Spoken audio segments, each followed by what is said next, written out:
Good morning and welcome to this meeting of the Audit and Performance Committee of the Perth and Kinross Integration Joint Board. I'd like to welcome all of those who are watching the live stream as well.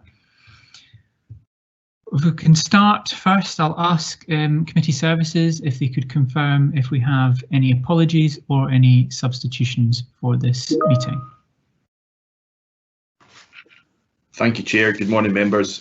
We have no apologies from board members and no indication of any substitutions. The only apology we have is from Evelyn Devine.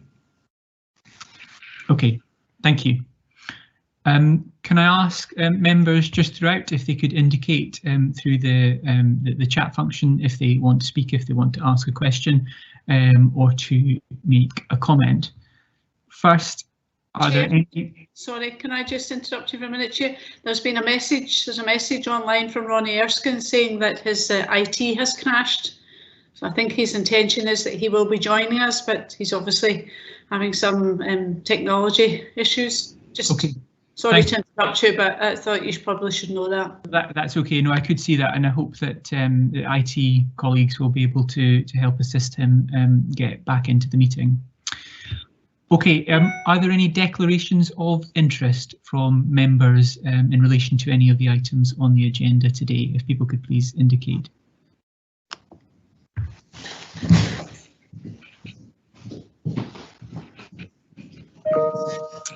No, okay. Right, if we move on then to item 3, which is the minute of the previous meeting. And item 3.1 is the minute of the meeting of the Audit and Performance Committee that was held on the 30th of November 2020. Can I ask if members are happy that that is a true and accurate record of that meeting? I'll take silence to mean that it is. If anyone objects, if you could, yep, okay, thank you very much. We move on then to item 3.2, which is the action points update. I'll ask the Chief Financial Officer if there are any specific points that she wants to raise in relation to this before opening it up for questions from members. Chief Financial Officer. Thank you, Chair. The only point I would want to raise is in relation to the briefing on absence rates that we've had to apply a revised timescale to.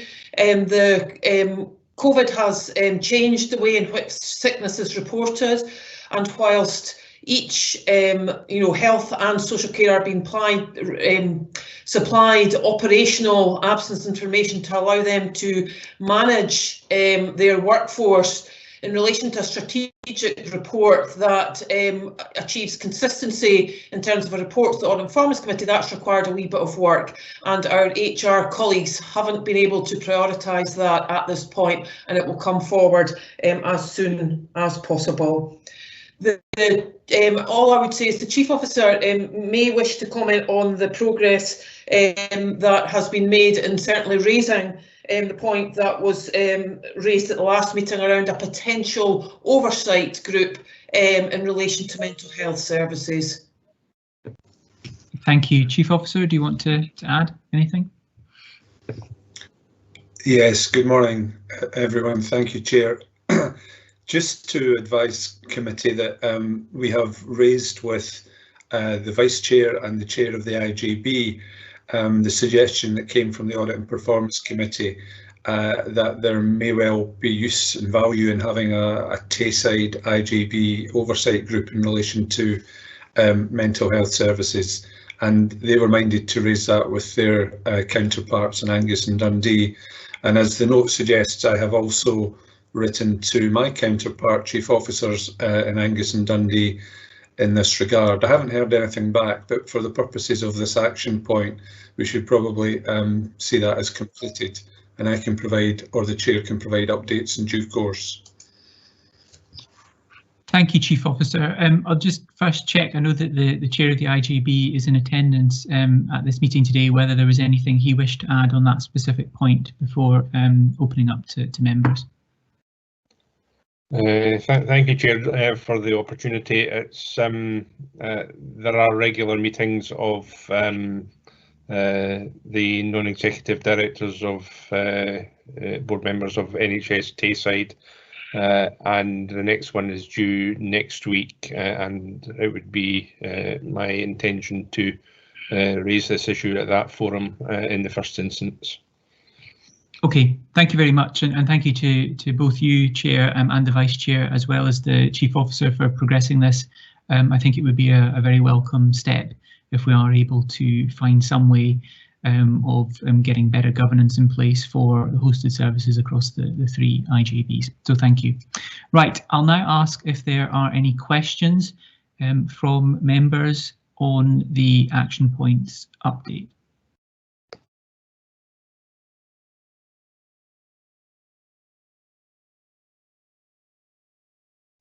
No? Okay, I'll take that as there are no questions then. Right, if we move on then to item 4 and section 4 of the agenda, which is the governance and assurance section, and specifically to item 4.1, which is the internal audit progress report. And I'm going to invite the Chief Internal Auditor, Jackie Clark, to speak to or give us a verbal update on this item. Thank you, Chair. At this point, I'd just like to give the committee an overview of the work that internal audit has been continuing with, which really is in line with the audit plan. There have been a few slight delays with us completing work, primarily due to some of our team being retasked. We have one of our members of staff who is currently potentially retasked in 2 places at once, both at the mass vaccination centre and also supporting social care. So we are continuing with the work, and I do anticipate that the majority, if not all, of the reports for 2020-21 audit plan will be presented at the June committee. The one substantive piece of work which is well underway from the audit plan relates to the work on the sustainability payments, and my colleague is working through them and has received assurance on the areas that she's looked at so far. Hopefully that provides a bit of assurance to the Audit and Performance Committee, but I would fully anticipate that reports will be brought forward at the next meeting of the Audit and Performance Committee. Okay, thank you very much for that, Chief Internal Auditor. Can I ask members if there are any questions on that update? If you could please indicate in the chat.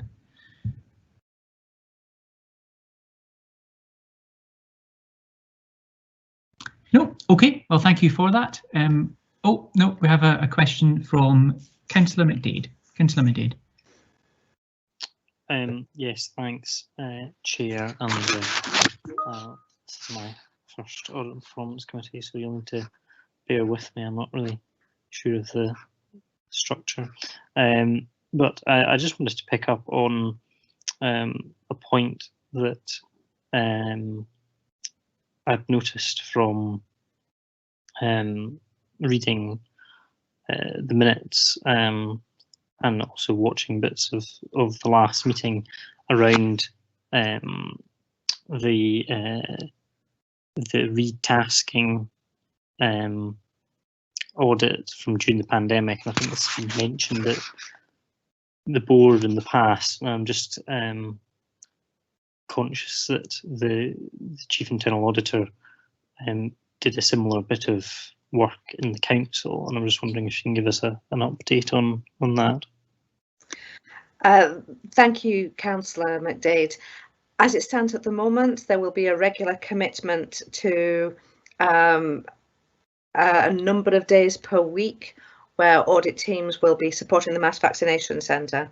I referred to one of my colleagues who is also potentially supporting health and social care. That has not yet started, but she's ready and willing to do so in the event that that she is required. With regard to this affects resourcing for the internal audit of both Perth and Kinross Council and the Integration Joint Board, but whilst it does affect our resourcing, I do anticipate that will be able to bring forward and complete all the planned assignments for both bodies by June, which would then enable me to provide an annual report in the normal way. Thank you. Councillor Mcdead, does that answer your question?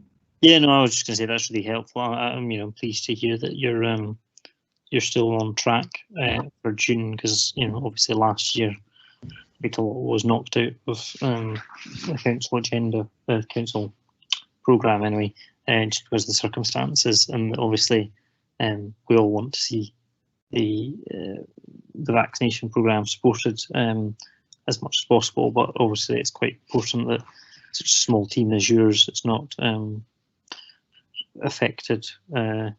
Well, it's more at risk of being affected in a significant way by the loss of, say, one staff member than other teams are.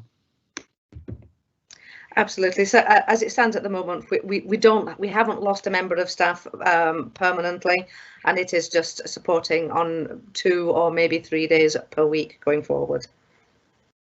Okay, thank you both. Can I ask if there are any further questions on this item?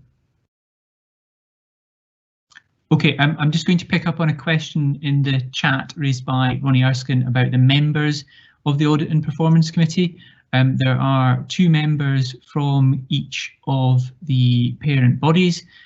So from the council, there's myself and Councillor John Duff. And then from NHST side, there are Pat Kilpatrick and indeed yourself, Ronnie. In addition, we have a public partner in the form of Bernie Campbell, and those make up the voting members. Following a change to the terms of reference that we implemented a little while ago now, all members of the IJB are entitled to attend and contribute to the Audit and Performance Committee, even if they're not voting members. That was to just try and help with additional scrutiny, and that's why Councillor Drysdale and the Chair, and indeed Councillor Mcdead, have taken up that invitation to attend today. So I hope that clarifies that point. Okay, if there are no further questions on the internal audit progress report verbal update, then we can move on to item 4.2, which is the strategic risk management update. I'd just like to thank officers for progressing this. It's very welcome that we have now managed to pull together the COVID risk register with our previous risk register, and we've managed to add additional detail to what was brought to the previous meeting of the Audit and Performance Committee. I know there is still a little bit of work still to be done, but risk and our oversight of risk is a very important part of our function here on the Audit and Performance Committee on behalf of the IJB. So I'll now hand over to the Chief Officer to speak to this report. Thank you very much, Chair. And I too was going to pass on my thanks to colleagues who've worked on this, particularly colleagues in corporate services who've progressed this with operational leads over the last few weeks, and indeed what we're presenting to the Audit Performance Committee today is the strategic risk register that we've worked on and was referenced at our previous meetings on the 14th of September and then the 30th of November.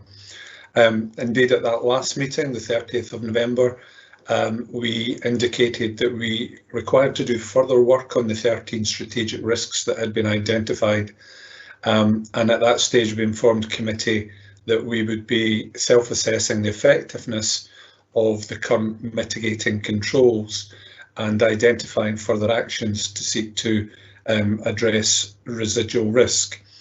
Appendix 1 therefore provides the committee with the detail in relation to these 13 risks, and we have also embarked upon the development of a strategic risk improvement plan, which will ensure that the respective risk owners are required to identify the necessary actions for managing the risks that are allocated to them. The risk scores, controls and improvement actions will continue to be updated by the risk owners, by the sporting groups and the fora that enable them to do so. And there is indeed, I think it's fair to say, far clearer and more direct ownership by the executive management team, who now consider the risk register routinely and apply our own level of scrutiny and seek assurance in relation to progress that's being made. I hope members have had the opportunity to read the report, and in particular the opportunity to review the appendix, which outlines in detail the specific risks that we've identified, the controls that we have in place, an overview of the risk, and a residual score in terms of impact and probability. I don't propose to say anything further in that regard, but I'm happy to take any questions, Chair. Thank you very much. Thank you very much, Chief Officer. I'll now invite questions from members on the report and the risk register. Okay, Mr. Erskine first. Thanks, Chair, and thanks, Gordon, for that introduction. It's great to have a report in front of us of this type, and I guess the first thing I wanted to say really is congratulations to you and the corporate team. I think this is of a very high standard. I think it's an excellent start, and I think it sets out a lot of our risks really clearly. When we saw the previous report, it was obviously a work in progress and there were quite a lot of headings, but I'm really delighted to see, despite how much pressure everyone is under, that we've managed to populate this. Having been in other organisations where the strategic risk management document is used as the primary document to assess how an organisation is performing across all the range of its activities, I can see a real potential to use this document as a living document, a live document that we can use to give ourselves a temperature check, if you like, on all the different aspects of what the organisation does, because sometimes we can get really dragged in, I think, to what's happening day by day, especially at the moment. So this gives us that strategic oversight. I had a few general comments to make and then some specifics. So I'll make the general comments and then I'll pause. I don't know, Callum, if you want me to go into the specifics after that or not. Are the comments, I'm sorry, are the comments questions or are they just comments on, because we will take questions and then afterwards take comments if that helps you in terms of structuring your contributions. Okay, I can. I haven't separated out my notes here into both, but I will do that as I go. I'm happy to ask questions and then take comments. So, thank you. Okay. The first question I would have is on risk appetite. Then, are we proposing to develop our attitude to risk appetite more specifically to the risks that the organisation faces? Rather than just in terms of the general scoring, which I think is the approach that we have at the moment, which is, again, a very good start. The second question, I think you've answered this one already, Gordon, which is the updates for the strategic risk register as a live document. Can you just confirm that this will be looked at in real time on an ongoing basis and not on the specific review dates that we have against the individual risks? Can I ask if we are able to provide definitions for inherent and residual? I think that's just to tidy up that. I think I missed that. I understand what the concepts mean, but they're not defined in the document. It would be helpful to see that.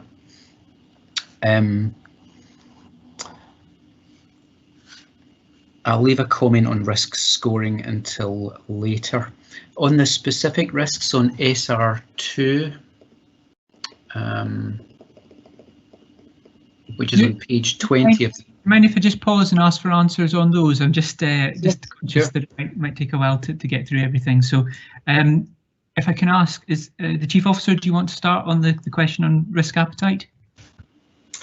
Yeah, I'll try and answer these questions, Ronnie, and may well defer to Jane Smith in relation to any support that or contribution that she would wish to make.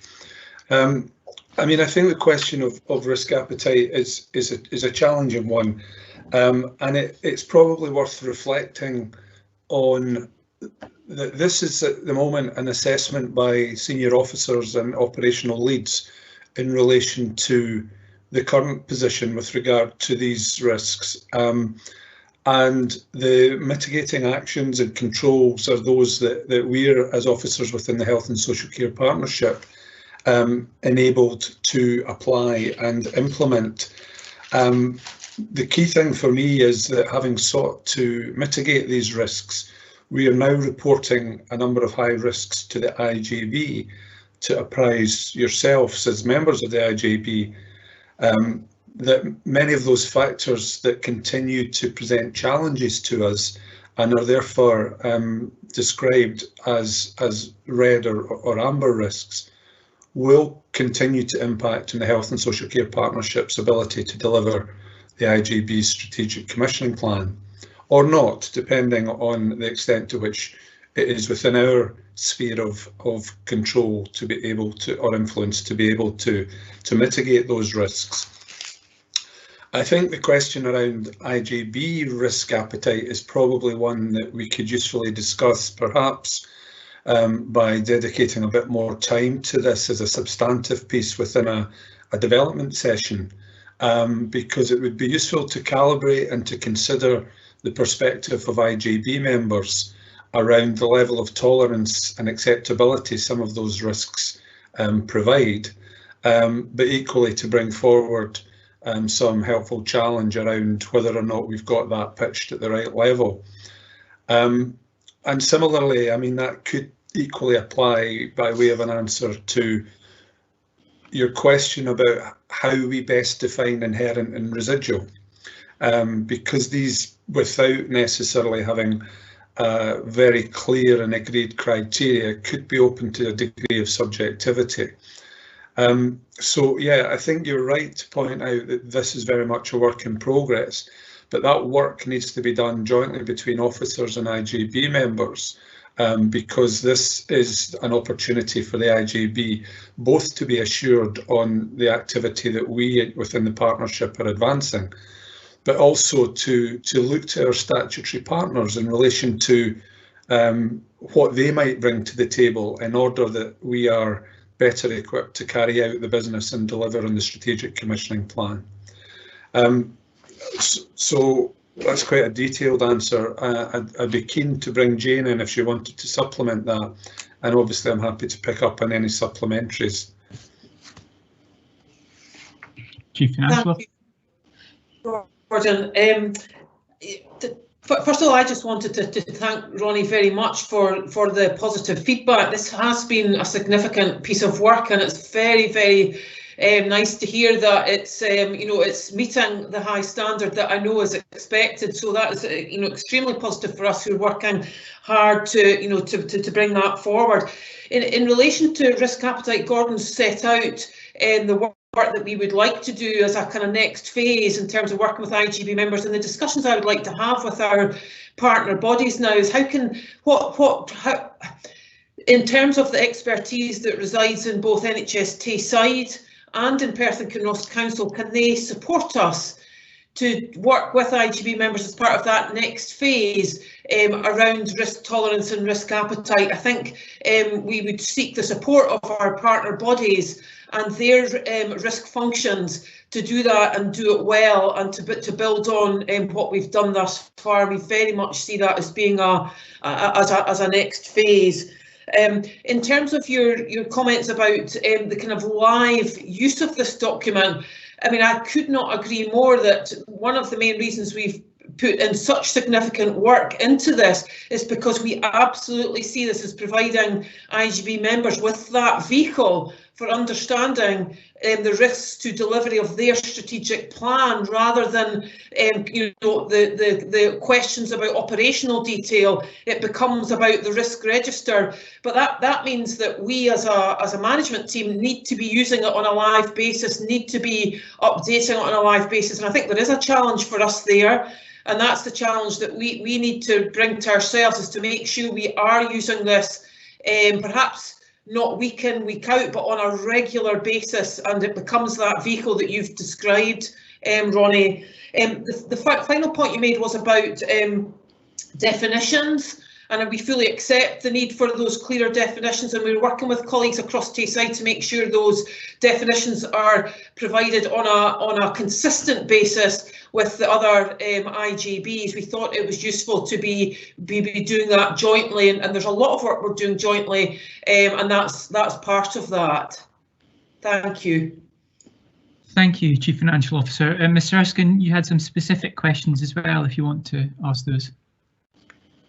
Yes, thanks, Chair, and thanks to Gordon and Jean. That's great, and in some ways, I think for the IJB, it's a bit easier than NHS Tayside, which has got a huge convoluted system to process risk. We're looking at this top down, it appears to me, and that is resulting in a document that is clearer, easier to read, and closer to a standard that I would expect. The other questions, SR2 initially, I wondered, this is the risk around the ageing workforce and recruitment and about maintaining the workforce. We've scored that as a 5 in here. I wondered about the scoring. What we're saying is it's critical and almost certain, and I just wondered what the thought process were that we had used to get to that point. So it's in as an extreme risk, and I accept that score, but it looks like a high score to me. I've got 4 of these risks comments, Callum, on 4 of those. If I go through these, okay. If you're happy for me to do it that way.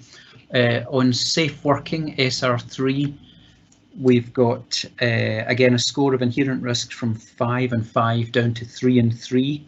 So looking at the existing controls, we've got 4 bullet points, and notwithstanding the discussion we had about the definition of inherent and residual risk, I would take these existing controls as the means by which we get the score from 5 and 5 down to 3 and 3.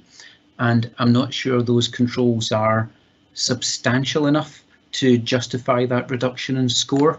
So I would just like a little bit more background on that. On SR6, viability of external providers, the residual impact we have here, it's the reverse to the previous point actually. We're continuing to score this as a 5 after controls, but some of our controls look like they're quite effective.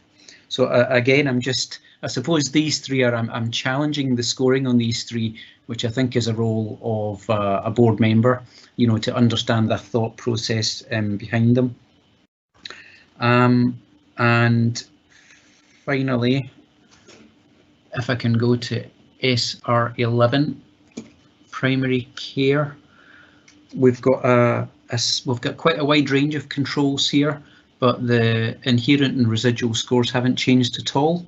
So does that mean the controls are ineffective?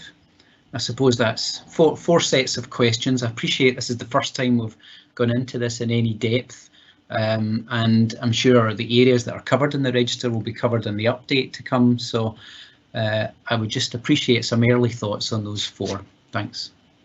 Okay, Chief Officer, do you want to start on those? Yeah, I'll make a start. I mean, in some respects, I need to probably caveat what I'm about to say with the recognition that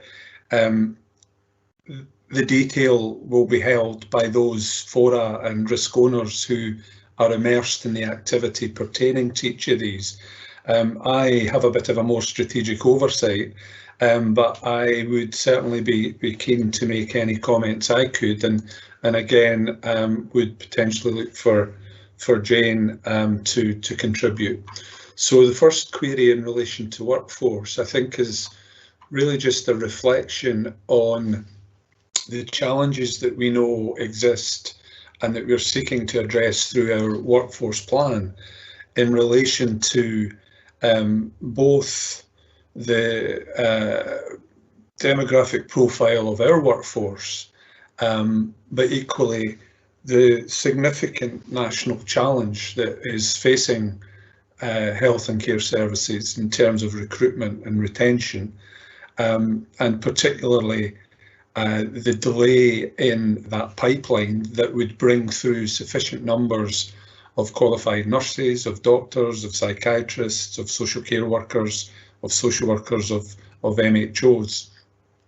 Now, there's an enormous amount of work going on nationally in that regard, but there is that lag, and there is a challenge that we face when we seek to recruit, because it's very much in relation to those professions a seller's market, and people have the opportunity to choose to go to wherever they might want to work.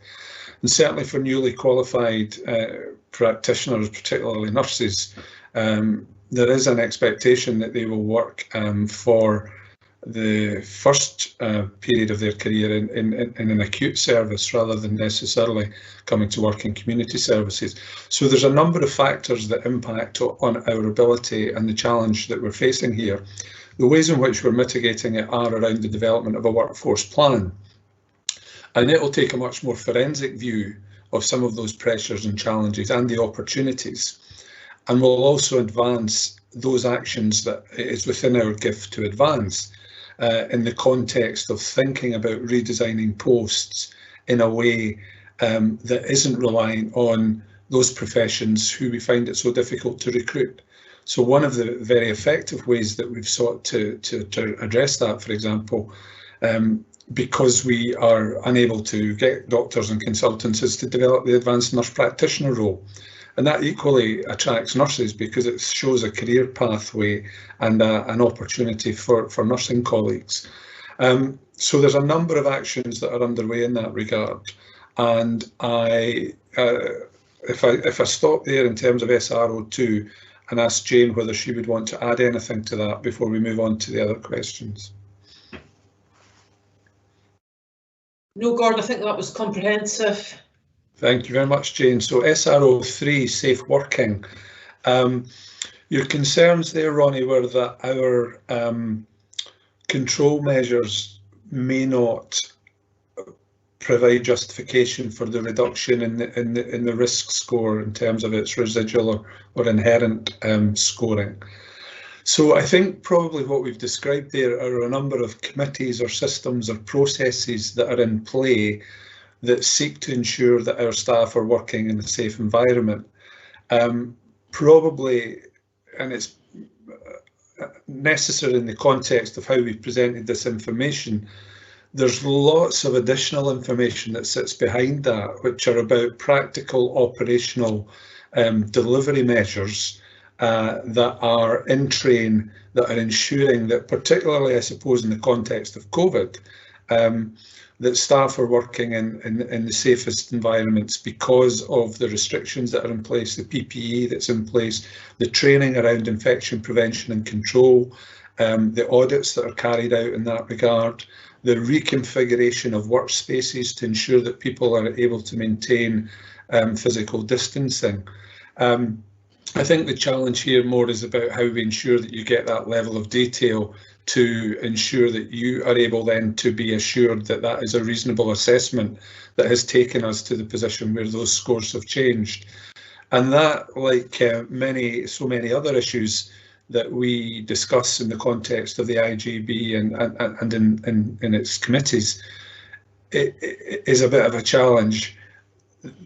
The dynamic between the very operational and the need for you to have a strategic overview being the case in point. So, I mean, that's what I would say in that regard. Jane, again, if there's anything that you want to add.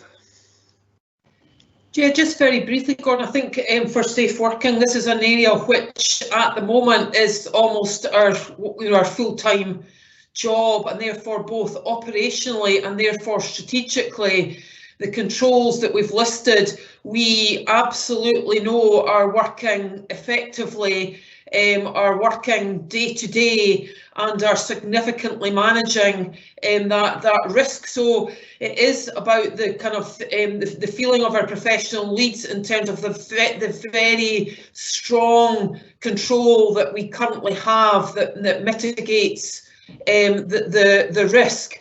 And as we come on to further risks, Ronnie, I mean, I absolutely welcome the challenge that you're bringing, and we don't have of the answers here in terms of how we're reporting risk. One of the conundrums for me is, if we come on to the primary care risk, we have a number of controls that we know are in place, and they are, if they're working effectively, controls, but for many of them they are not contributing to a strong control environment.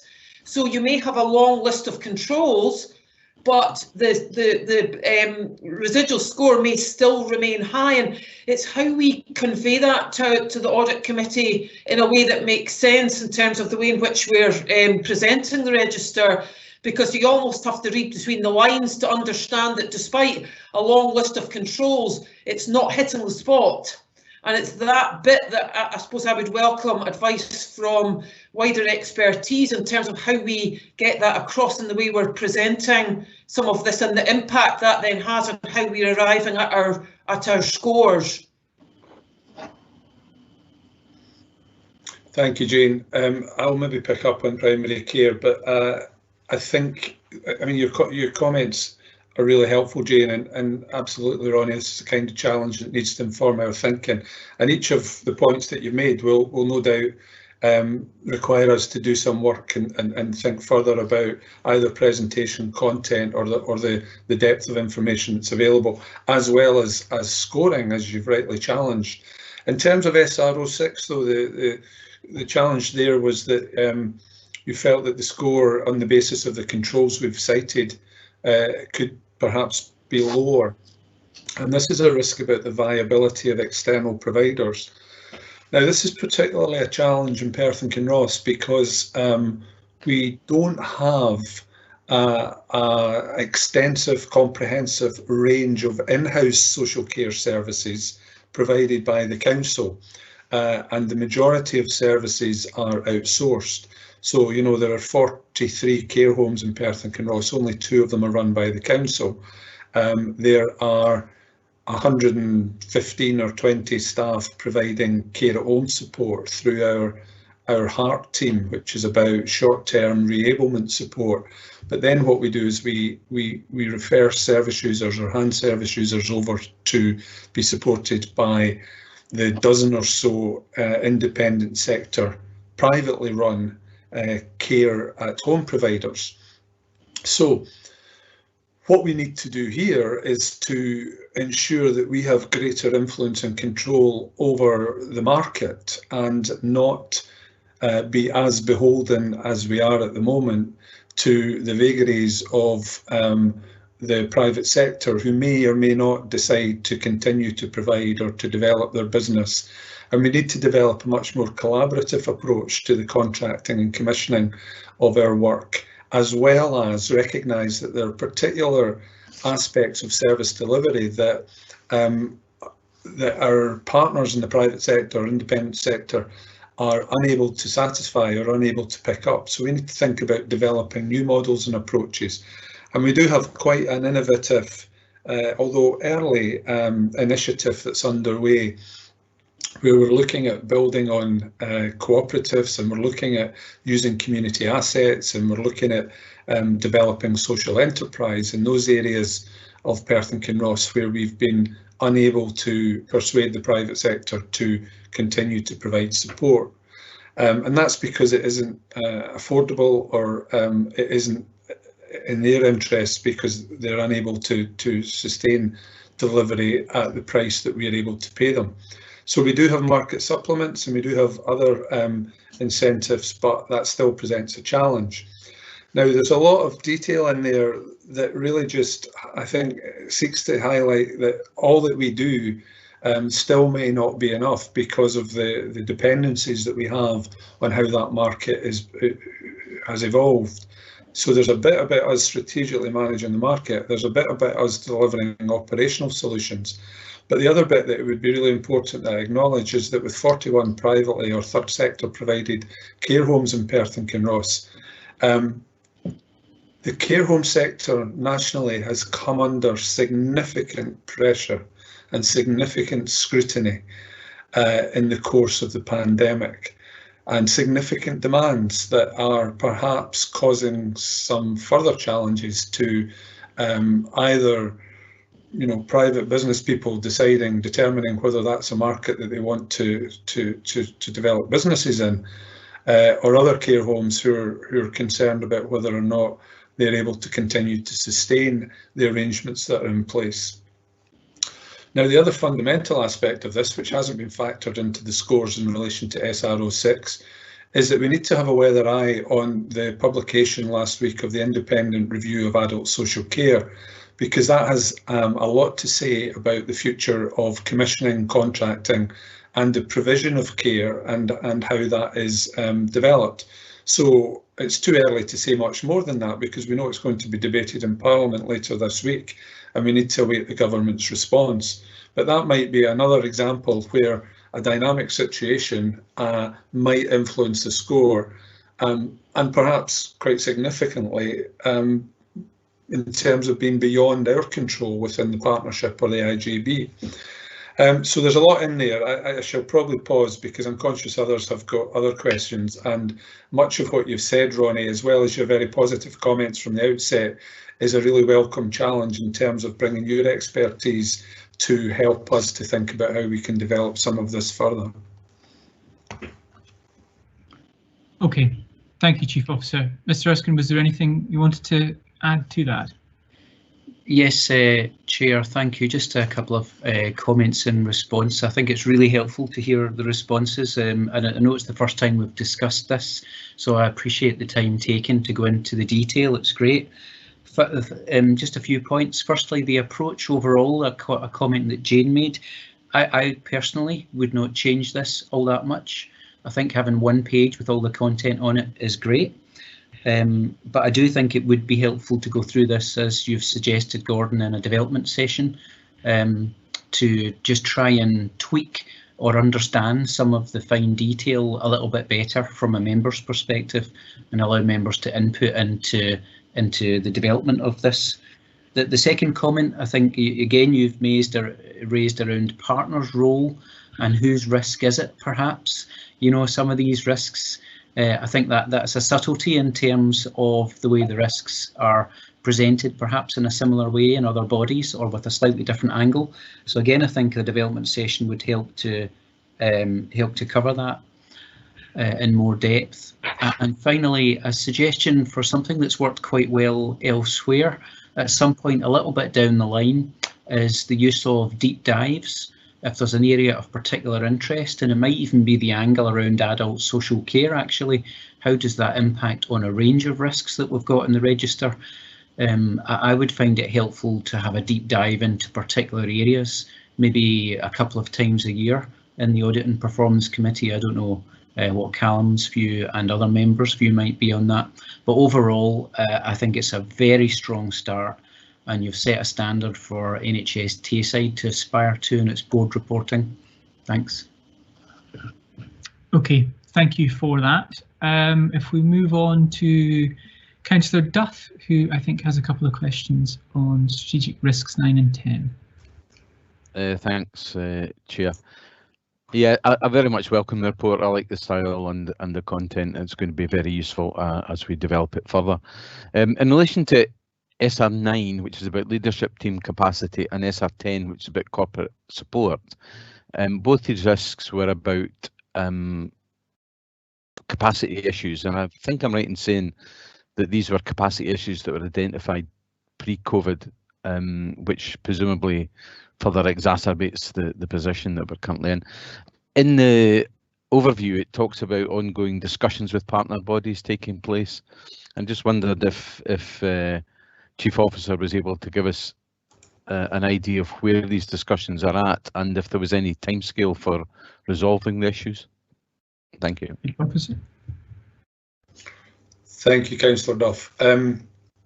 So I had brought forward some proposals to the respective chief executives in relation to the need for, I felt, on the basis of my assessment, some benchmarking and further analysis on the need for a post around a head of strategic commissioning, planning and performance. That wasn't something that the chief executives were able to support at that juncture. And in the intervening period, we have certainly not been able to prioritise any discussions in that regard, and obviously the Council's Chief Executive has now moved on, and arrangements there have changed.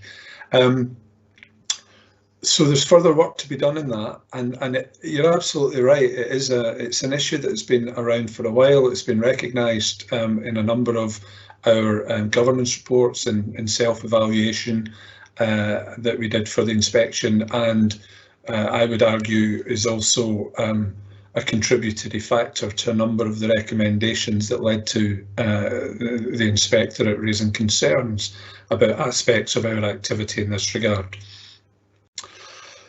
What we're trying to do is manage and mitigate that through existing staffing, and I probably need to acknowledge that our colleagues in corporate services have stepped into a number of these areas really effectively.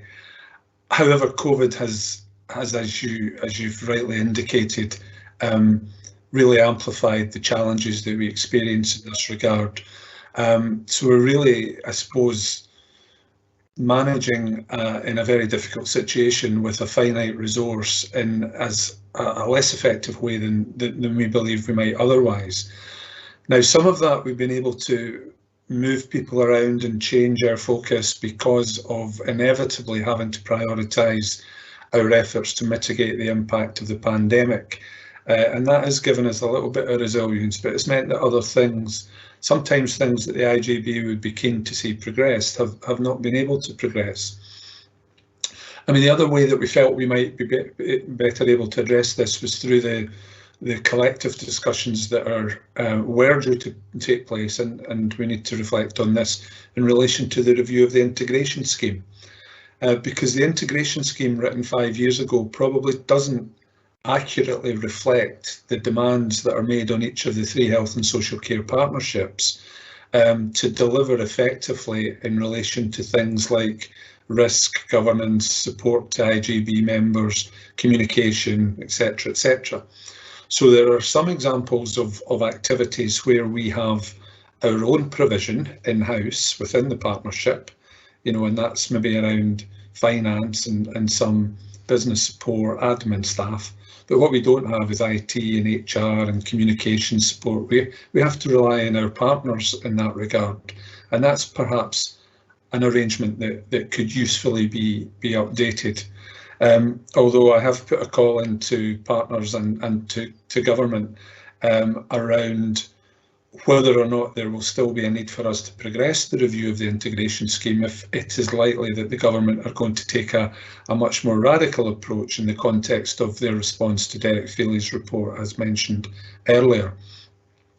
So it is a significant challenge, but it's one that we also articulated at a recent budget review group meeting for the IJB. I say recent, it would obviously be before the turn of the year. And the budget review group were minded that we should incorporate within our financial requisition of both statutory partners an additional resource to mitigate the challenges that I've just articulated, and to ensure that we can put in place the necessary support that enables myself as the Chief Officer to respond much more effectively than I sometimes feel I'm able to the IJB's expectations in this regard. Because it is absolutely clear, if you benchmark the level of capacity within the partnership with, for example, the council or with the NHS, and perhaps with other organisations where 1,700 staff are delivering a £200 million business, that it's perhaps not enough for that to be led by myself, my colleagues in the EMT, which really just comprise a head of health and a head of social work and the chief finance officer, all of whom work very hard and very effectively in those challenging circumstances to meet a range of demands, be that operational, be that strategic, be that governance, be that planning, be that performance, be that commissioning. So there's a significant challenge that we still face, Councillor Duff, and we would certainly be very keen to enlist further support from IJB members to seek to address this. Thank you, Chief Officer. I note that the Chief Financial Officer was also wanting to make a comment, and then I'll come back to Councillor Duff to see if he has any follow-up or further questions. Thank you, Chair. It was really just to follow up on Gordon's point around the budget process. I'd noticed last night that in terms of the controls that we'd set out for this risk, that really we should have had something further in there, which is being able to use the budget setting process to set out essential service developments, of which investment in strong leadership capacity has been one, and that budget process has actually supported that this year, as Gordon's described. And despite disappointing discussions that that have failed to progress this with the partner bodies, the IJB process and that control hopefully will allow us to progress this. If the budget is approved with the investment set aside for this additional capacity, one would hope that that would give sufficient authority to have a different discussion with the partner bodies about being able to proceed to recruitment, but time will tell. One would hope so, although we have had instances where that hasn't been the case in the past, but we'll all keep our fingers crossed. Councillor Duff, did you have a supplementary or indeed an additional question that you wanted to ask? No additional question, just to say that I think we get an excellent return from the very small team that we do have, and thanks to them all for everything that they do, and I think we all appreciate how hard they are working. It's unfortunate there is this limitation on the size of the team, and hopefully we can all work together to try and address that in the very near future. Thank you. Thank you, Councillor Duff. Mrs. Kilpatrick, you had, I think, a couple of questions. Yeah, thanks. Thank you, Chair. I just want to, without labelling the point, I just want to say that it's a really good report, and I'm very pleased to see it. And with all these kind of processes, the first and most important step is getting it all down on paper. We can tweak it, we can change it, we'll learn as we go along how to make it better. But it's a really good it's a really good paper, and I'm very pleased. I'm very impressed by it. I think the second stage is almost the much more important one, which is, if these are the risks, what do we do about it? And going back to risk SR06, where we talk about the continued viability of social care providers, and are they, do we have enough places and enough providers to be able to meet people's assessed needs in the most appropriate way? And I think there is a bit of a risk if we don't have. I know that other partnerships, quite often, if there's been a history of lack of provision or a history of poor provision, in order to mitigate that risk, and I'm talking about a couple of IJBs that I've worked with, they have invested in their own care homes, and that helps to give you a mixed economy of private provision and some of your own provision. And I don't know if we've been down that road before, or what we've got in Perth and Kinross, and is that something that maybe we should be thinking about? How do we offset some of this risk by providing some of our own places directly? I know that in Glasgow they've just commissioned 5 really, I think they're 120 bedded care homes based on a single design, and they've just replicated that in 5 areas of the city. That's because they had lots of quality problems with some of their providers. So that's maybe something to think about, and I'd be interested to hear what Gordon and Jane maybe think about that as a proposition or something to consider for the future, because it's not just about registering the risk, it's about how we're going to deal with it. My second point, Chair, is around mental health services, and we talk about the complexity of the governance arrangements for inpatient mental health services. And I know this is a retrospective, but given that that point was dated from October 2020, but given all that's changed around mental health inpatient services, is that still a valid risk? Because now it's all managed directly and centrally, and our main focus now is about providing the community mental health services and making it work as one integrated service for the patient.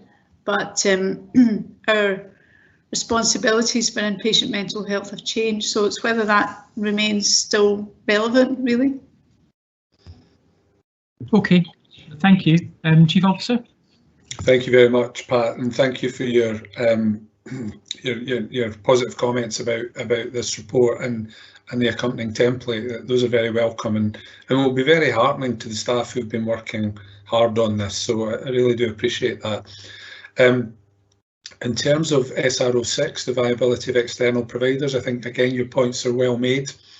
The two homes that are provided in-house, which fall within the Health and Social Care Partnerships domain, are of course Perth and Kinross Council run homes, and it's fair to say that there have been challenges in regard to the balance between internal and external provision in the past, which in fact probably informed a determination at an earlier point that another council home could and should be closed, which happened 2 or 3 years ago. And I think that probably wouldn't be something that the council would be looking to address. And my advice as a chief officer, and in relation to my professional background as a social worker, would be that would best be mitigated by us seeking to much more effectively manage the market, and rather than looking necessarily to in-house provision with the capital costs and the revenue costs associated with that, what we need to get better at is a much more effective and robust approach to collaborative commissioning, to contracting, and to working with our existing providers to drive up the quality of care. That has been brought into very sharp focus because of some care homes, some of the challenges that a number of care homes have experienced in relation to infection prevention and control throughout the duration of the pandemic to date. And that has obviously been offset by us developing our daily safety huddles in relation to care home quality, and our local oversight group that feeds into the Tayside-wide oversight group that includes the Director of Public Health, is chaired by the Nurse Director, involves the 3 Chief Social Work Officers and the Chief Officers or their deputies. So I think our ambition needs to be around how can we ensure that the quality of care and provision in existing care homes is enhanced. And nationally, there's a significant debate going on, not just in terms of Derek Feely's report, but in terms of the sector making increasingly strong representations that the level of funding that is made available through the National Care Home Contract is insufficient to maintain the level of, or to achieve the level of quality that we would aspire to see. And that is particularly the case given the enhanced demands that are being made on the sector as a consequence of both workforce pressures, the level of scrutiny, and the operational activity that's necessary to ensure that the quality of care is safe and effective. My other plea, though, and this is something that I will contribute to the debate and the ongoing work, is a recognition of the need to avoid an overly clinical and medicalised approach to care homes, because we have to remember these are not patients in an institution, these are citizens in their own homes. So we need to find a way of achieving a much more effective balance that enables good quality, safe and sustainable care to be delivered, but in a way that enables people to enjoy good lives in a homely environment that isn't clinicalised but can be kept safe and hygienic and can address some of the infection prevention and control issues. And we've played that out recently in our discussions within a number of care homes where there have been outbreaks, and that has been a difficult balance, and we need to just reflect on that moving forward. So I think it's about making sure that the quality of care that's provided and that we commission is done in a way where our use of commissioning activity, the funding that's available to us, and our contracting and quality assurance and audit measures are improving the quality of care, rather than perhaps necessarily thinking about whether or not we should bring it in-house. Because actually there are probably enough care home beds in Perth and Kinross, and there are other homes that are opening up. So there's perhaps something also around, in terms of the market, what can we do to ensure that we have more effective proactive management? And might that include some further work that we could be doing with the Council's planning department in terms of specifying what our future needs are, so that we're not seeing care homes being opened in the wrong place, offering the wrong service that isn't aligned with our aggregated assessment of the needs of our older population. Thank you, Chief Officer. I think the Chief Financial Officer also wanted to contribute. Thank you, Chair. I just wanted to follow on very briefly from what Gordon has said around the collaborative working approach to a sustainable provision.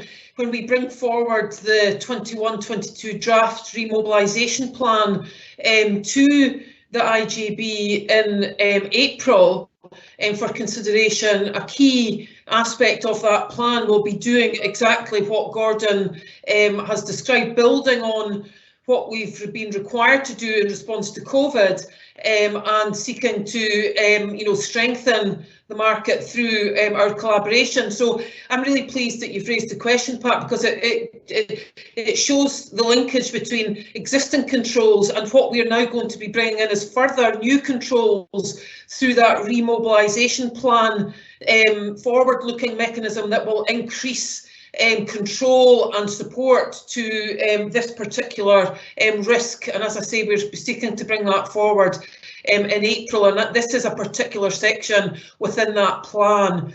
The only other point you raised, Pat, was in relation to inpatient mental health services. That has been added, and I think it's, if I cut to the chase, is that whole issue around community mental health services, but also inpatient mental health services, which is a devolved function for which we, in theory, have strategic responsibility for, and for which there still needs to be a discussion about how the IJB affect that responsibility. And that's the reason this remains in, although very happy to be guided by IJB members collectively if they feel that this has moved on. Thank you, Chief Financial Officer. And I think the Chief Officer also wanted to contribute to the answer on inpatient mental health. I would just reiterate, I have asked, I appreciate the resource strains that have been in place due to the response to the pandemic, that we could have a clear outline of what our new responsibilities are, because I think we all have slightly different understandings of that. My understanding is that we still have strategic planning responsibility, but now strategic management has been passed to NHS Tayside alongside the operational responsibilities that they previously held. The Chief Officer may want to correct that if that's wrong, but do you want to answer that question? Thank you. No, I'm very grateful that the Chair has answered the question in the same way that I was going to. I think that's the point. It is still not without its complications, because obviously the operational responsibility for inpatient mental health was transferred last year to the NHS. I mean, in effect, from myself as a director within the NHS to a new director within the NHS. And obviously we've seen the work that Kate Bell's done, which has been very significant over the last 10 or 12 months. Now Kate's primary focus was around supporting partners to respond to the recommendation in David Strang's report, or the recommendations in David Strang's report. And she's obviously developed that action plan. She's also worked effectively and collaboratively across the system with partners, including our workforce and our third sector colleagues and people with lived experience, to develop the Tayside mental health strategy. And Kate probably hadn't anticipated it, but when she came in, she saw we saw the impact of COVID, and actually at that point she stepped in and was asked to lead on the operational oversight of inpatient services and their response to the pandemic, to ensure that they were delivering safe and effective services, which was I particularly was really grateful for, because there's no way that I would have been able to sustain the level of activity that would have fallen to me in that regard, as well as everything else. However, I think Kate's time is fairly limited. She was only ever going to be working with us for maybe a year. We also know that Dr. Strang is planning to return to review progress in relation to the Listen, Learn, Change Action Plan, and NHS Tayside have also sought to formally appoint a permanent Director of Mental Health Services. Now, some or all of that requires us to address the continuing concerns that Councillor Purvis has helpfully articulated, and that is that we still have an integration scheme that says Perth and Kinross IJB is responsible for strategic planning and commissioning of inpatient services, and we need to clarify how that fits into some of the other developments, many of which are very positive and will ensure that services are improved and much more resilient. And I take some consolation from the recognition that the oversight of inpatient mental health is now recognised as requiring a full-time director, and we look forward to that appointment being made. But in the interim, until we've reviewed the integration scheme or until we've got some clarity, this absolutely needs to feature as a risk on the IJB, on Perth and Kinross IJB's risk register, because there are still some risks inherent within this arrangement, but also that need to be clarified in the context of the governance arrangements that are now in play. Thank you, Chief Officer. Mrs. Kilpatrick, did you want to add anything? Yeah, I mean, I think it's helpful. I'm not sure how much of a risk it is, but or whether it merits the rating it's got, because from what you've described, it sounds relatively straightforward. Is it a risk? Is it not a risk? Are the complexity of the governance arrangements the fact that makes it a risk, or that determines its risk rating? Because complexity in itself doesn't necessarily equate with risk, but we could probably argue about that or discuss that at length. But I don't think we want to go down the line which says everything is complex suddenly becomes a risk because it's complex. And the other point I think about care homes, and I accept your point, you've really gone down the road of commissioning and supporting external providers, and I think that's right.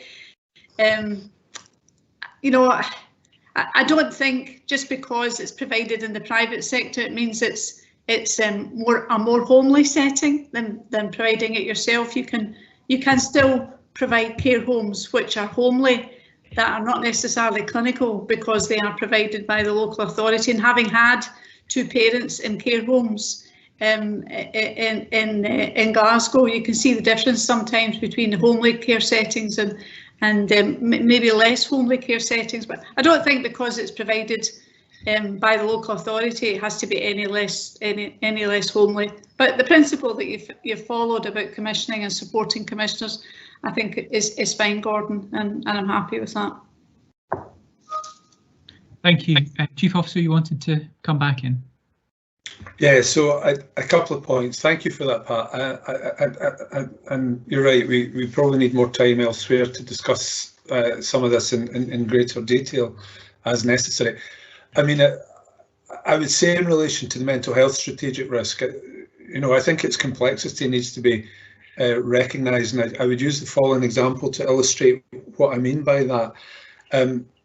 Perth and Kinross IJB 2 years ago now took a decision to progress a redesign programme that was going to close a hospital and relocate services, because Perth and Kinross IJB were responsible for the strategic planning of those services. There is a need for us to be clear about whether that programme is still within either the responsibility of the IJB or the ambition of strategic partners. And I think, we need that clarity ahead of those sorts of decisions being advanced, because these are not without their significance, as we understood from the views of a number of people who felt it wasn't something that was either progressed in a way that was sufficiently consultative and open, or who weren't satisfied with the final decision that was made. And I wouldn't make any comment on either of those things. I just use it to illustrate some of the challenges. And then in relation to care homes, I'd really just want to correct any misunderstanding. I wasn't in any way inferring that, you know, council care homes are homely and private or clinical. I think there is a distinction between residential and nursing, and most council homes, or all council homes, would be residential and wouldn't have the nursing input. But that's actually a side issue, because my point was more about, as we have sought to mitigate the impact of COVID, there has been the application, and rightly so, of much more clinical oversight.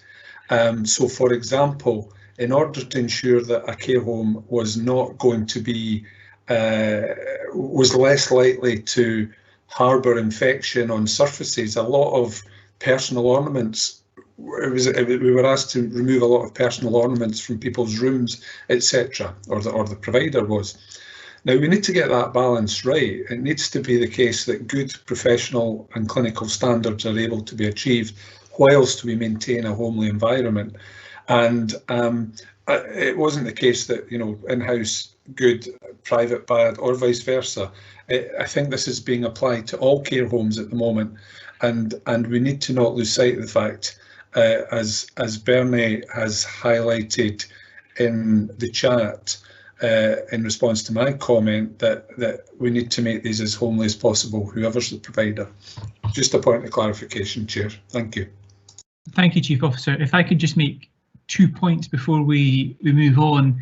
One on the failure review. I know we still don't have the exact detail of what the Scottish Government's position, or the detail of the Scottish Government's position full stop at the moment, what the Parliament's position will be on that. But I think that it would be very useful at some point, as part of a development session, if we could have a detailed briefing on that and the likely outcome, because while we might not be able to influence it, and I'm sure we'll all have very strong views either way on some of what's contained within it, we are going to need to know what the impact might be on how we deliver our services going forward, and indeed the future of IJBs. So that's the first point. The second point is I just welcome again the commitment to give clarity on the inpatient mental health arrangements. I think we've all got a generally good idea of what we are now responsible for, but not exact clarity. And I think it is really important that we do have that exact clarity, because, you know, we've been talking about the earlier on in the meeting, the possible 3 IJB strategic oversight group of inpatient mental health, because at the minute, while we still seem to have strategic planning responsibility and it's still in the integration scheme, as you've alluded to, Chief Officer, we're more in a situation where we're being consulted on things. And yes, okay, the strategy had to come to the IJBs for approval, but it's a different relationship to what we had previously. So I would just reiterate that and ask that at some point we could get exact clarity on that. So that's fine. I just had to give apologies on behalf of the chair. He was in the meeting, but he's having technical issues, so is now no longer in the meeting. And I know he was wanting to ask a question on this, so I'm sure he'll be able to pick that up with officers outside the meeting. So if we move on then to Councillor Mcdead, who I think had a question.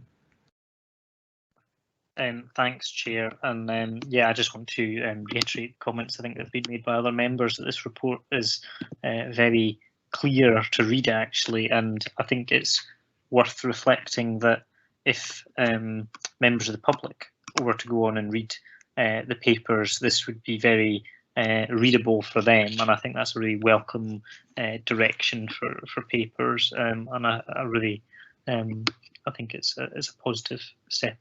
I just want to also obviously pick up the comments others have made around we appreciate the pressures that the team are under at the moment, and are grateful for the work they're doing. However, I want to pick up my question really is around do we consider it acceptable that nearly 40% of the risks are rated as red, and particularly given the nature of those risks, such as financial resources and workforce, leadership capacity, corporate support and primary care. So I'm not really sure who I should be directing my question towards, perhaps Chief Officer in the first instance. Chief Officer.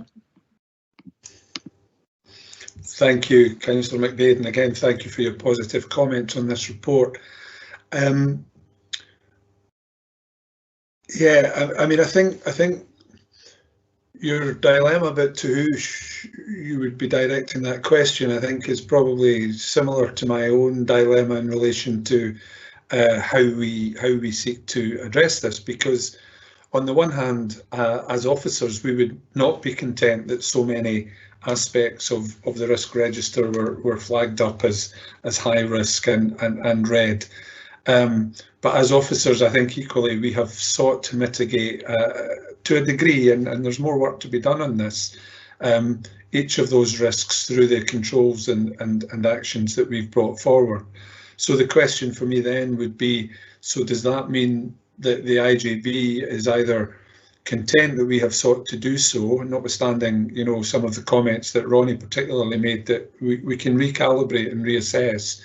And if that's the case, is it for the IJB to determine what action they can take to support us as officers to ensure that we are bringing in further controls and are able to downscale some of the risks through the residual and inherent measures that we're taking?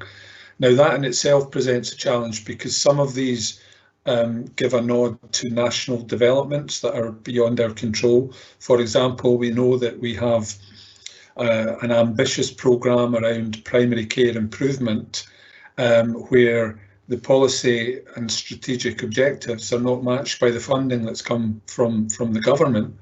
And that inevitably will leave us in a position where we can only do what we can do, and within that we can only reduce some of that risk to a degree. And similarly, I mentioned workforce. You know, we know that there are challenges in terms of workforce that are being dealt with by colleges and universities, Scottish Government and the professional bodies to ensure that more staff are attracted to come in to work in health and social care.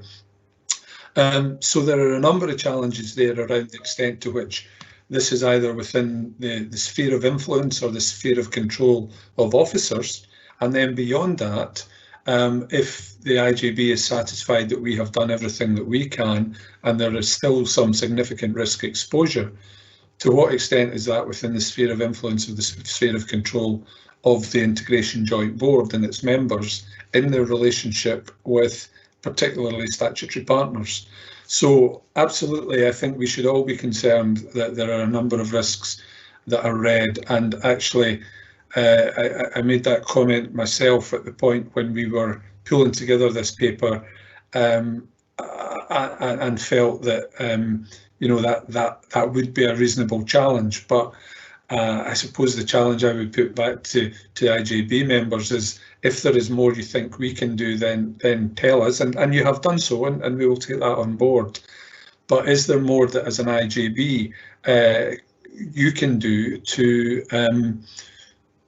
seek to support some of the control measures that might be necessary that aren't within our gift? Thank you, Chief Officer. I think the Chief Financial Officer was also wanting to contribute on this. Thank you, Chair. Again, just to build on Gordon's comments, one of the things that we've done in bringing this forward is, once we've done our scoring, we have looked across Scotland at the risk registers of our other HSCPs, and I think it would be relatively fair to say that across Scotland almost all will have red risks for financial resources, for workforce and for primary care. And in some ways that does give us comfort that we are not, off the mark. The one where I think it is different is in relation to things like corporate support and leadership, where in some parts of Scotland there's been a much more mature conversation over the last 5 years about what HSCPs require, and unfortunately we are not one of those, and that remains red risk. However, what we will bring forward to the next meeting is the improvement plan that Gordon referred to at the start of the meeting, that will set out the further actions that we plan to take, and almost a target position in terms of where we hope we can take as far as we can take the scoring. But for those significant risks, financial resources, workforce, and certainly in the short term primary care, nationally these are very, very significant risks that will require much wider discussion, I think, than you know, in the IJB. But you know, happy to be challenged in that respect. Thank you. Councillor Mcdead, you had a supplementary. Yeah, thanks. I mean, I think I appreciate the answer, and I think that the Chief Officer and Chief Financial Officer have reflected both an accurate point around what is the IJB and members going to do around contributing towards dealing with these actions, and also the wider national picture. I think, as the Chief Officer alluded to, we have made suggestions previously and indeed on today's meeting, and you know, I've long been an advocate, for example, around writing to express our concerns around financial resourcing, both to the parent bodies and also to the Cabinet Secretary, and have previously advocated for as long, I think, as I've been on the IJB, so nearly 4 years at this point, asking for additional corporate support from the parent bodies, and indeed again also in leadership team capacity. So you know, I think there are actions that we can undertake, and I appreciate that not everything is within the control of the Chief Officer and Chief Financial Officer, and I think, you know, reflecting the workload they are under, particularly because one of these issues is creating potentially some of the other ones by the fact that there is a lack of leadership team capacity, which we're all aware of, and I do think we need to take interim action on that, given the current situation we're facing. But also there is a longer term issue here around corporate support. We did go into this a couple of years ago, and there was some additional corporate resource support allocated, but not nearly enough, clearly. And I think we need to reopen that conversation. And I appreciate again what the Chief Officer said earlier on about his request for a strategic planning lead, I think it was. Can't remember the exact title. But you know, I think as an IJB, we should be, given this is a red risk, we do have a responsibility to initiate through the chair of the IJB in writing our concerns, because to be honest, if there is a failure at a later date, then I think that can come back on us. So I suppose the point I would perhaps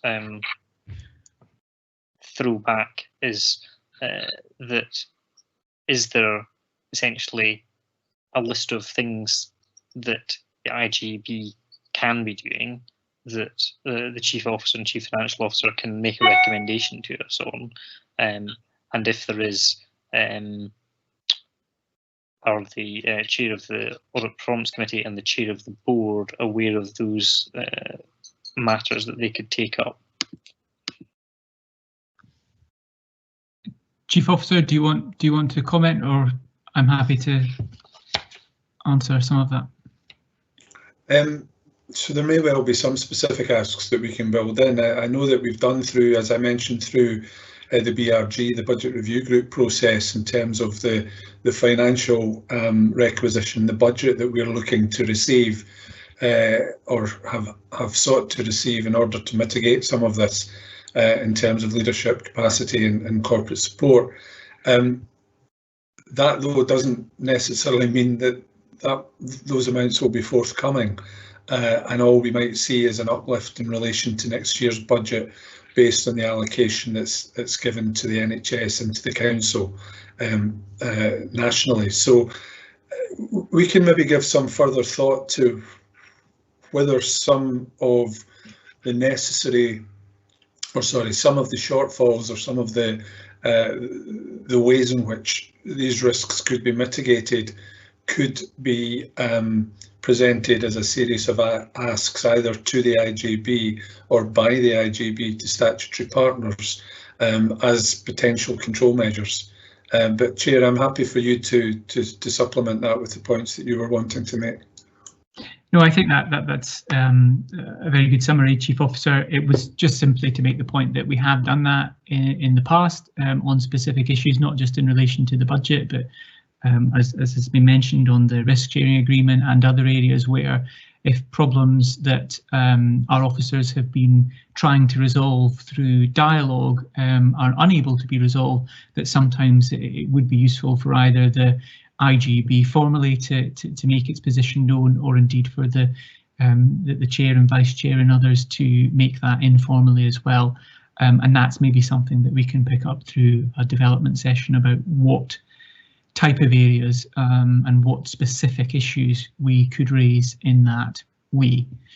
I'm just wanting to double check. I didn't see there were any further questions in the chat, but if anyone could just let me know if they have a further question before we can continue on comments. No? Okay. I'm just asked then, and I know that there's been a lot of comments throughout the questions as well as part of the preamble, but if there are any further comments that people would like to add on this report before I have a few of my own. Mr. Erskine. Thanks, Callum, and it's been really interesting to hear the debate, really useful to me. I just had a very brief comment to make, and it was in relation to the description of risk section, which I found is really critical in terms of the way the risk is scored and described in terms of the controls. And I think when there's more time to go through some of this in more depth in a development session, I would like to go through some of the narrative and the descriptors, because it really does impact on the scoring. So in particular SR2 and SR3, where my comments earlier were around the way the risk has specifically been set out in the register. So I would just ask that we include that risk description in any development session that we have. It's quite an art as much as a science to define a risk accurately, but other than that, it's been a really excellent debate, and I appreciate everyone's different angles and contributions. Thanks. Thank you. Okay, and I'm not seeing any further comments, so I'll just add a few points. Just to say that I very much support the suggestion that's been made about having a development session, and think that's something that we should look at. Quite a while ago, we were able to have a risk workshop with the then IJB members, and I found that very useful in terms of looking at, in particular, what our risk appetite was, but also just seeing how these risks are drawn together and put into the format that we've now got. I think it is important that board members are involved in that process, particularly on the question of risk appetite, given that there are some things that we might have to accept that we're not going to be able to control fully in order to achieve what we want to do as part of meeting our strategic objectives. So I would like to see that done. I appreciate the concerns about capacity at the moment as we're continuing to deal with the pandemic, but if that's something that could be looked at in the near future. I think I would also reiterate the points that have been made about our, the sphere of influence and sphere of control. While we want to look at as many improvement actions as we can, and that's welcome that we're going to get more detail on that at future meetings, there are some things that are out with our control as an integration joint board and health and social care partnership, and I suppose that's when that discussion about how we as an integration joint board, as well as the work that officers do at an operational level, can assist with that process of trying to help with those mitigating actions and controls that aren't within our direct sphere of control. Looking forward to seeing the improvement actions that are coming forward in the future. I'm also more than happy to look at either through the Audit and Performance Committee meetings or perhaps through development sessions, the suggestion that Mr. Erskine made about looking at particular issues in greater detail. I think that's also a welcome step. So that's all the comments that I had. I have noticed that Councillor Mcdead has put in a comment, so I will allow that. Councillor Mcdead. Yes, thanks, Chair. I just want to welcome Ms Kilpatrick's comments around having a mixed economy model for care home ownership in Perth and Kinross. We obviously still have 2 council-owned care homes, and it was obviously a very contentious matter on the board about three years ago, almost to the week, when this came round, when the Beechgrove house was closed. But I think things have changed since then. The care home sector has become, if anything, even more volatile than it was at that point. And I think we are going to see some changes on a national level on that. But I think I just wanted to welcome those comments, and I think there is really an opportunity for us to explore there in the future.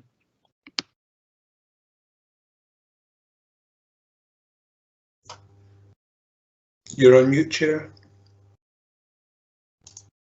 Thank you for that, Chief Officer. We'll try that again. Thank you, Councillor Mcdead, for your comment. In the absence of any further comments, we're simply asked to note the continued development of the risk register and the strategic risk improvement plan, and a number of those comments that have been made and requests. I hope they can be progressed in the near future as well. So in the absence of any dissenting voices, I take it that that is noted. Okay, thank you. Right, we move on now to item 4.3, and that is the external audit report and the audit strategy, which is by KPMG. And I think I'm handing over to Christopher, is that right? Yes, Chair, thank you very much. We present our audit strategy for the year 31st of March 2021 to you for consideration. As we've given it as part of the papers, I'm only going to go through the significant differences, I suppose, from last year. But we'll let my colleague Lucy go through the wider scope and best value section at the end, and then I'd open the floor to questions if that is okay. So the first point to draw to your attention is on page 3, where the Accounts Commission have extended our appointment to include the financial year 2021 to 22. This has happened across all of the Audit Scotland portfolio to let audit firms and their audited entities deal with COVID rather than go through a tender process.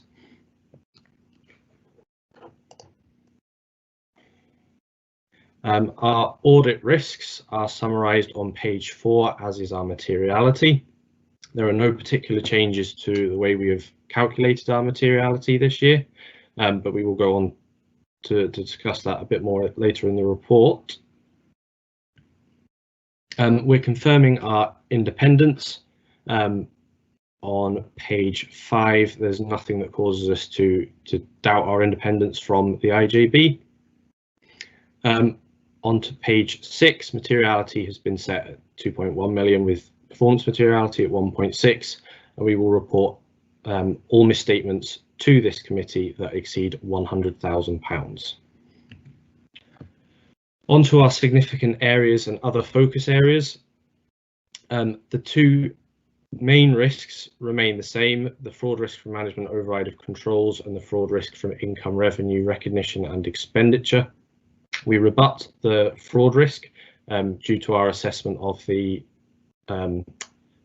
lack of complexity over income or expenditure recognition, and the fraud risk from management override of controls is presumed in all audits.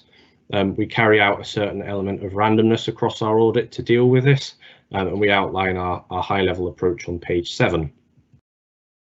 On page 8, we summarise our other focus areas. As per last year, we've still got completeness and accuracy of expenditure. We've also got financial sustainability. This is mainly due to the ongoing discussions that IJBs across the country have with government and their partner bodies over ongoing arrangements to fund and support the delivery of COVID-19 operations. So we will continue to work with the Chief Officer and Chief Financial Officer to report the actions that the board are taking. The other new focus area this year relates to COVID-19 related grants. We met with Audit Scotland last week to discuss the complexities that are arising as a result of the grants and monies the UK government and the Scottish government are making available to the Scottish government and local councils and NHS bodies. And just because of their newness and uncertainty and lack of guidance at the minute, we've added it as an area of focus due to that uncertainty that exists. And now I'm going to pass over to my colleague Lucy Preston. Hi there. So we have some other matters. There are 4 this year. The first is an update to the accounting framework. In 2022-23, there will be a replacement of IAS 17 leases to IFRS 16. We don't expect that to impact the IJB because there are no leases at the moment, but we will continue to assess that and see if there's any changes. The second is the recommendations we made in the prior year. We made 1 grade 2 and 3 grade 1 recommendations. The grade 2 one was to develop a plan to achieve your reserve strategy, and the 3 grade 1 ones were to confirm a risk sharing agreement for the IJB overspend. The second one was to develop a workforce plan, and the third was to confirm the consistency of membership, of voting membership of the IJB. And we will follow these up at the year end and confirm any additional recommendations that we might have. The third other matter is internal audit. We'll continue to liaise with internal audit as we usually do, and to assess its functionality and relevance to our work. And the fourth, as Chris mentioned, is the COVID-19 audit implications. Right now, we do not expect any changes to our planned scope and timing of the audit. Our materiality is in line with the prior year, as Chris said, and it's based on 1% of the gross expenditure. But to make you aware, is there might be changes as there's changes with everything due to COVID-19, and a small focus will be on subsequent events, and we will follow up on that. But as of now, we do not expect there to be any changes to the procedures or risk assessment and the board's ability to continue as a going concern. For the wider scope and best value, our approach is we've undertaken a risk assessment, and that's based on the risks that the board has assessed and wider business risks that we have assessed, and evidence from our previous audit work. We will also link through to our work over the financial statement audit.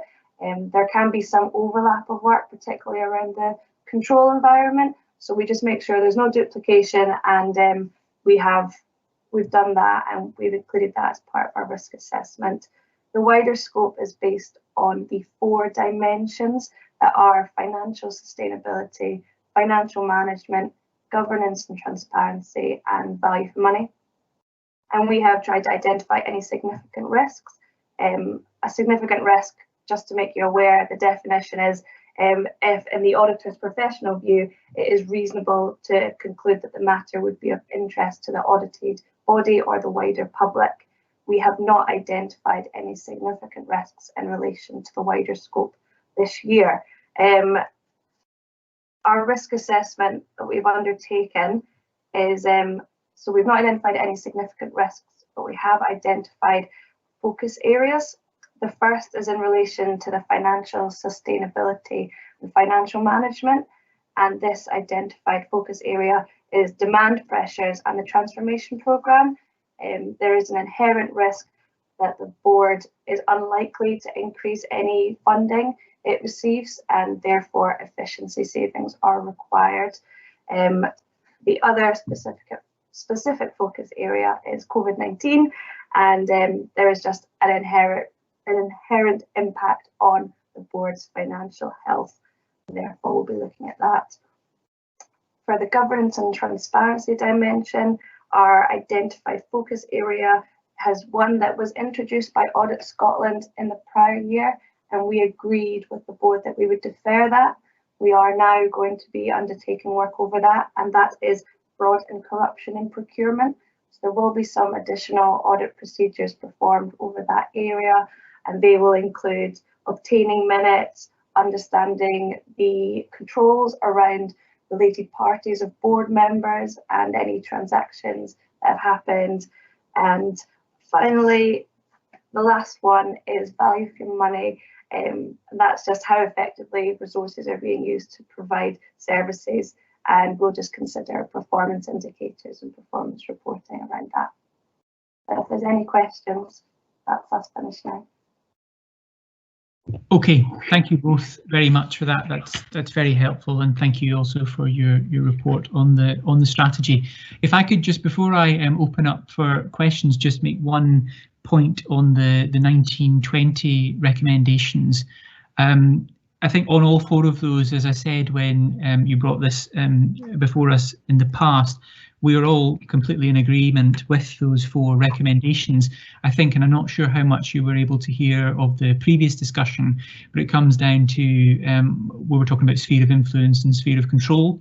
So in the reserve strategy, for example, it's very difficult at the moment where the NHS and Perth and Kinross Council are in the financial position that they are in, for us to be able to build up any form of reserves, even if we have that procedures in place, which we now do.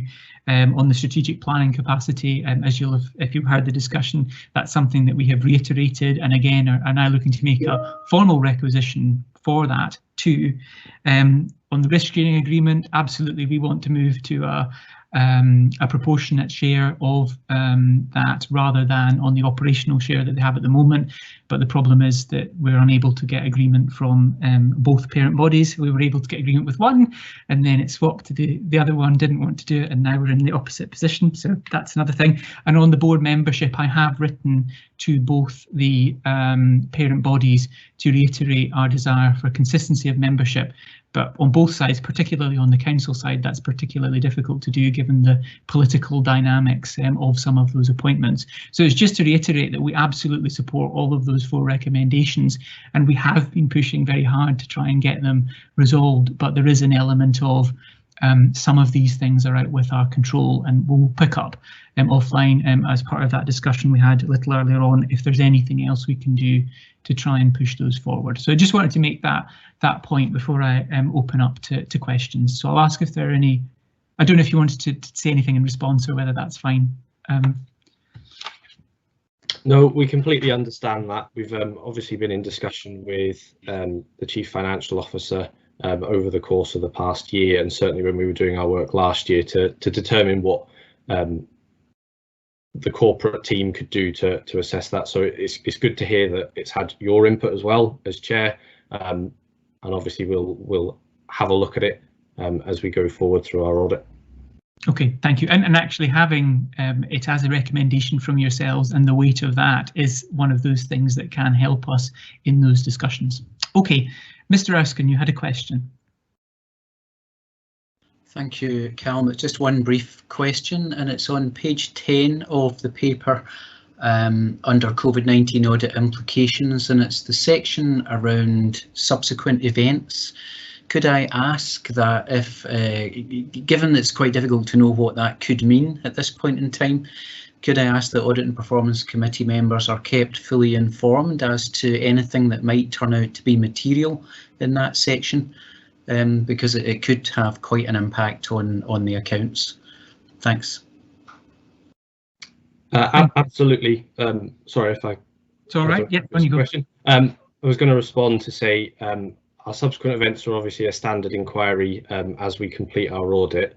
If there are any material subsequent events, they would be included in our annual audit report, and if also relevant, we would request that management include any subsequent events in their financial statements and request a revision if significantly material. Okay, thank you. Thanks. Can I ask if there are any further questions on this report and on the strategy document? Councillor Duff. It's just a quick question. I think, given what we talked about before, Chair, about the stresses that our finance team and our internal audit team are under, that they're happy that they can meet the timescales for the external auditors over the next 3 months or so. Thanks. Okay, Chief Financial Officer. Thank you for your question, John. I think it's a very valid question because the pressures are significant, but I think, in the words of my deputy, if we could manage it last year, we'll manage it this year, and we're committed to do so. I thought that would be the answer, but I wanted to ask the question all the same. Thank you. Thank you. Okay, I'm not seeing any further questions. Can I ask if there are any comments on this report? Okay, well, thank you both very much, and we'll look forward to seeing you again at a future meeting. Thank you. Right, now we move on to the last paper in this section. It's item 4.4, which is the external audit proposed audit fee for 2020-2021, and I'll ask the Chief Financial Officer to speak to this report. Thank you, Chair. KPMG have proposed an external audit fee of £30,060.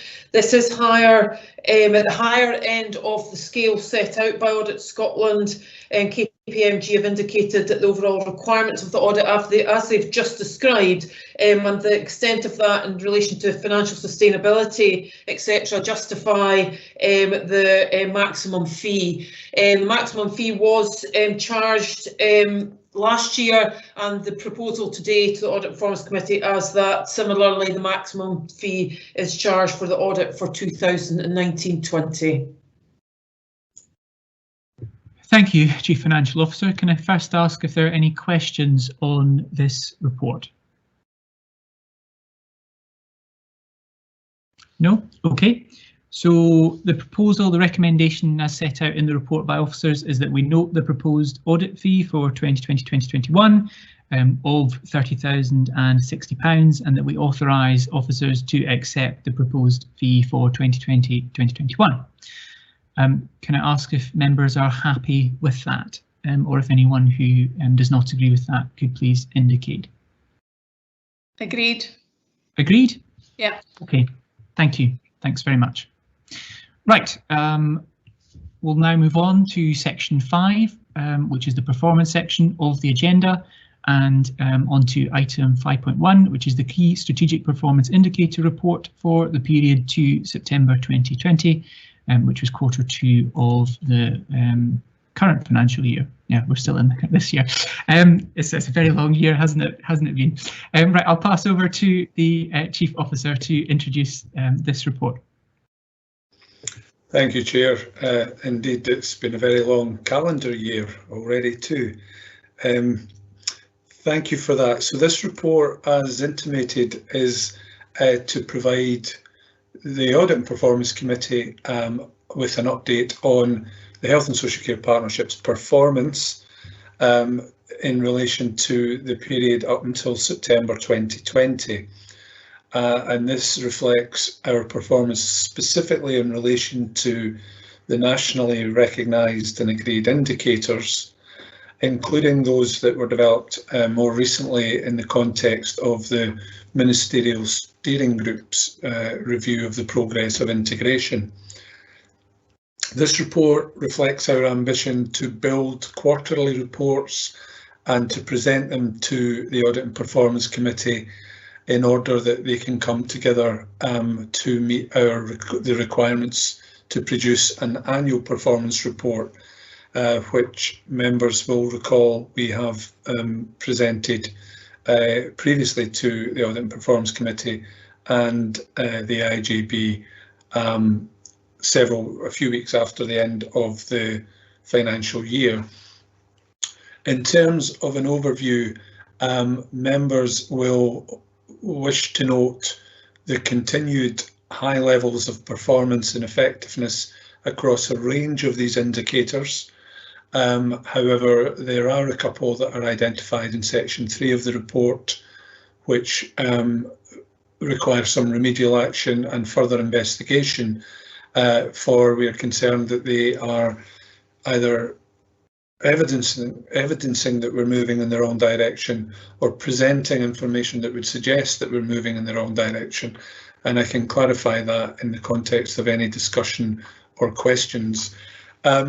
So really just to draw members' attention to the appendix, which highlights the progress that we've made across all these indicators, where that data is currently available, recognising that in some regards the information only becomes available on an annual basis.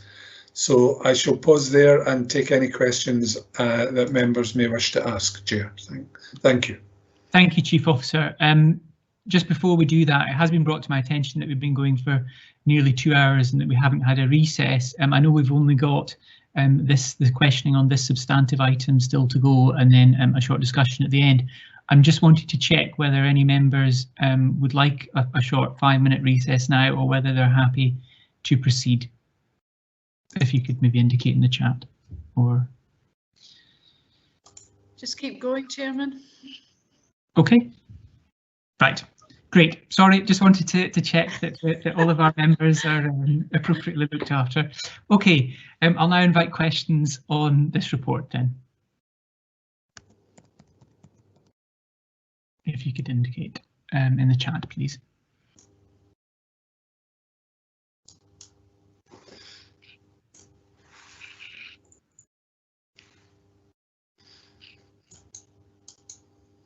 No questions? Okay, Councillor Duff. Thanks, Chair. I'm not sure so sure if it's a question or a comment, just in relation to the indicator 16 about falls in the 65+ age group. When I was reading the commentary there, I wondered whether or not the increase is put down to the fact that so many of our elderly and vulnerable people are possibly missing assistance in, like, cleaners or tradespeople or whatever, and maybe attempting to do some of these tasks themselves, and that's what's leading to the increase in falls. I don't know if there's anything around that kind of factor that might indicate so. Chief Officer? Certainly, we've continued to maintain essential services to people at every opportunity. However, that's a very helpful suggestion in terms of our intention to carry out some further analysis here, Councillor Duff, because we were disappointed and surprised to see that moving in the wrong direction. And actually, I had perhaps assumed that we would benefit in that regard because potentially lockdown may have meant that fewer people were going out and about, etc. What we also know is we have seen a significant increase, or we have seen a possibly not unexpected increase in falls over the last few weeks as a result of the adverse weather conditions. So we need to factor that into our ongoing analysis. It is an area where we have sought to invest through our Care About Physical Activity programme, and we've had a lot of work done in this regard, particularly in and around care homes. Our ambition to roll that out much more effectively across a range of community services in the course of the last year has unfortunately been curtailed because of our focus on the pandemic. But it remains an area that we want to focus on.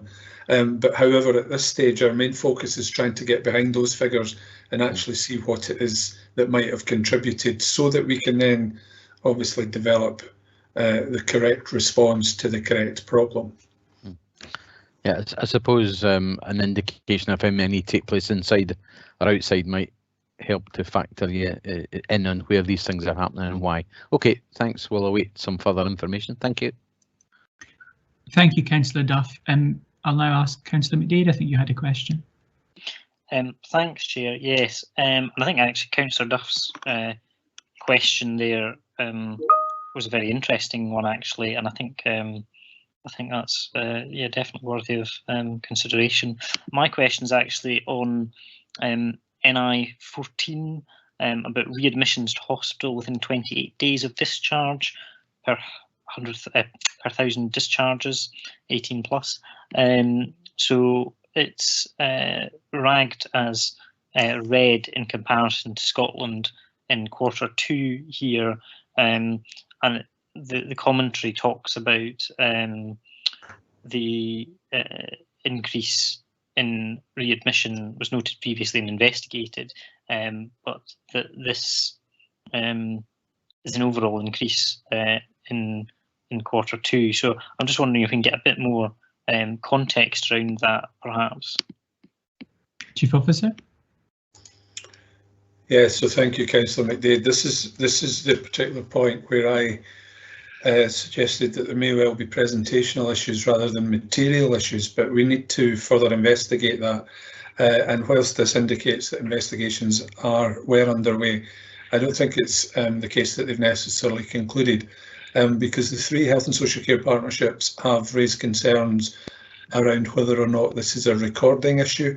It would appear to be the case that in Tayside a different approach is taken to recording these readmissions than might be the case elsewhere. So we're trying to bottom that out. It's a particularly technical issue that I maybe wouldn't pretend to understand in full. And if the committee were minded to do so, I would probably be looking for Chris Jolly to provide a detailed explanation. However, it appears to be the case that this relates to the fact that NHS Tayside records outpatients and elective admissions in a different way, and that some of the activity that is then captured as a readmission on an emergency may not actually be within that definition, may not technically be within that definition. However, we can perhaps provide more information in that regard, either in due course as we pursue our inquiries, or offline, if that would be more helpful. Before I hand back over to Councillor Mcdead, who I know has a follow-up question, it might be useful if Mr. Jolly could give some additional commentary on what you're doing to try and look at whether it is a reporting issue. I know that we did have quite a lengthy discussion about that at the pre-agenda meeting. Thanks, Chair. Chief Officer gave a very good explanation of the issues, and it's absolutely clear that across Tayside we can see that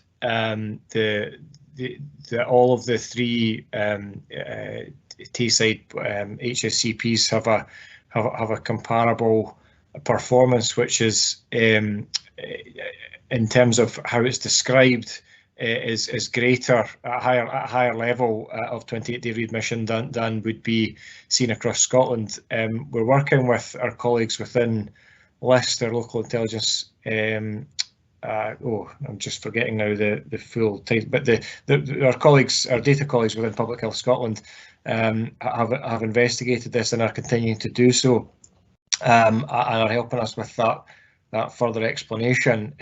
The technicalities are around the calculation, so it's around the number of people who are admitted to hospital following discharge within 28 days divided by the total number of people who are admitted, and therefore if you're counting the number of people that are admitted in a different way to elsewhere in Scotland, which we appear to be in Tayside, it makes the position in Tayside not really comparable with elsewhere. And the point that the Chief Officer was making was exactly right around within Tayside. If you are a patient who receives treatment within, for example, I'll just pick day surgery for example, in Tayside you would most likely be recorded as somebody either as a day patient or as an outpatient, whereas elsewhere in Scotland you'd be deemed as an admission and then a discharge within the same day. therefore, when the calculations are done, it puts Tayside in a different light. So that's the current position.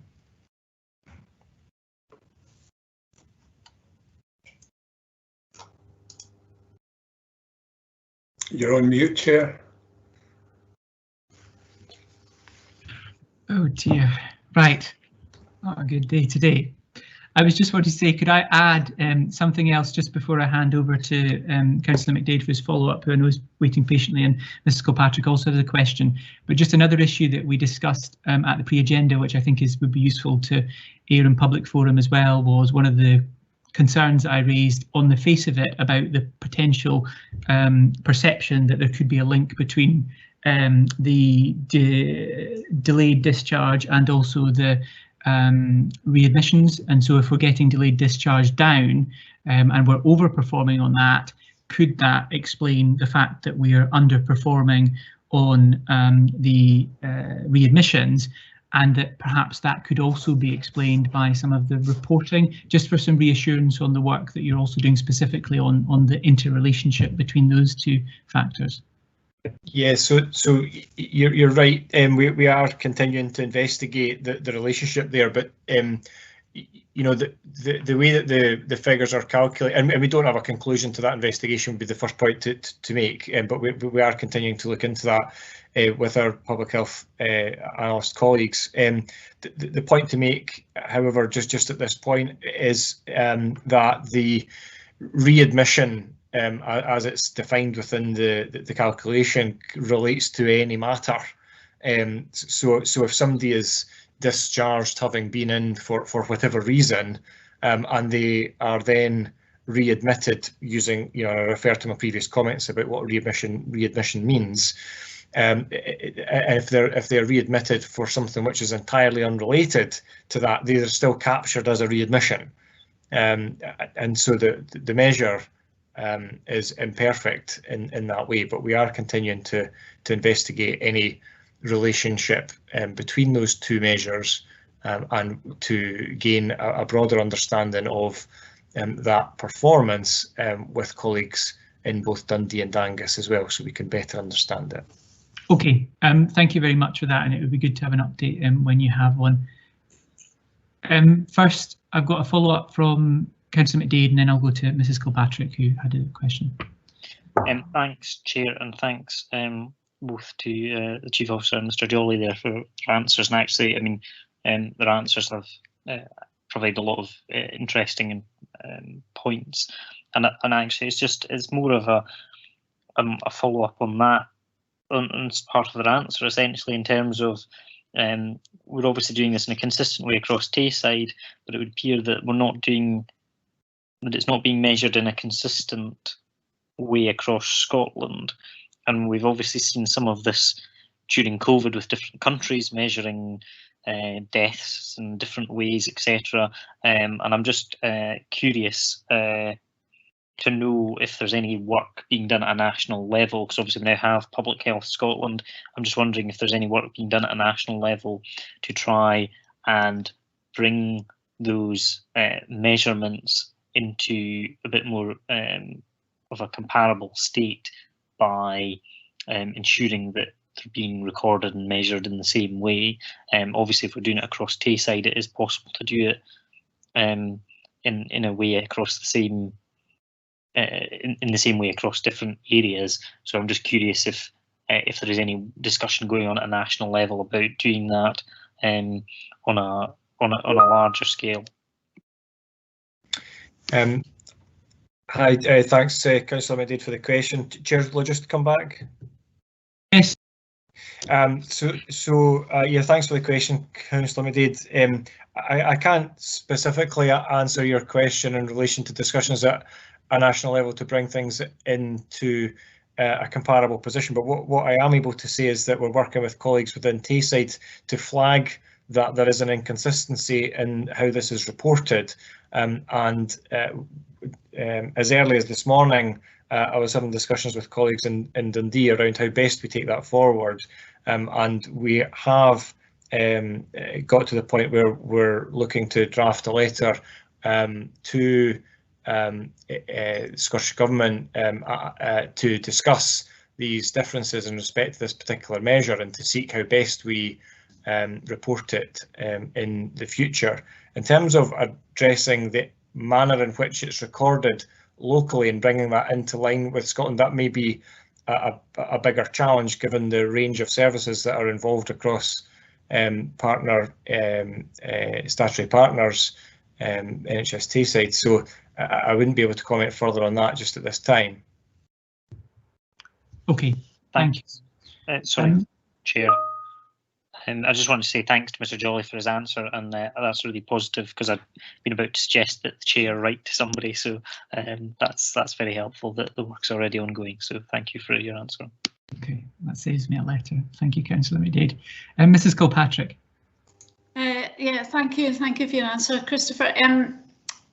I wanted to talk about the performance on falls, but just before we left the readmission, I think if you think about it logically, that it's sensible in a way that we're discharging patients who subsequently might be readmitted, because and I'm not sure if this is a phenomenon that you're probably seeing across the UK, but because of the hazards of being in hospital, it's more likely, if you think about it, that clinical teams would say, you know, normally this patient would have went home in 4 days, but because of what's going on in the hospital, and because the hospital is quite a hazardous environment, if you like, it would seem sensible almost to discharge people who might subsequently go home and be okay, and then some of them might go home and be discharged, given that 63% of people that are in hospital at any one time are over the age of 65. They might go home and then, as Chris says, develop something else, develop a respiratory problem, might have been admitted with an orthopaedic problem, go home and develop a chest infection, which they might even have picked up in hospital.